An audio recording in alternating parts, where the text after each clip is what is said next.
1996లో Bharatiya Janata party మా రాష్ట్రాన్ని, తెలుగు జాతిని 2 ముక్కలుగా చేశారు. అడ్డగోలుగా నిలువున తీర్చి చెండాడేశారు.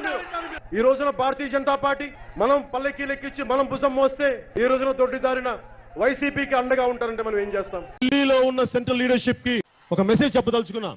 Respected sirs of BJP and Congress of the national party, sir, we are deeply hurt. You are not able to see our angst, our pain, our agony, our anger, our tears. Gangamma తల్లి భూమి మీదకు వచ్చి, హిమాలయాల నుంచి భూమి మీదకు వచ్చి ఎలా సేధనిచ్చిందో, మన ప్రియతమ గౌరవ ప్రధానమంత్రి శ్రీ మోదీ గారి రాక ఈ ఎన్డీఏ పునర్కలయిక 5 కోట్ల మంది ప్రజలకి ఆనందాన్ని ఇచ్చింది. నేను దేవదత్తం అన్నాను కానీ పాంచజన్యం అనలేదు. అది పూరించాల్సింది.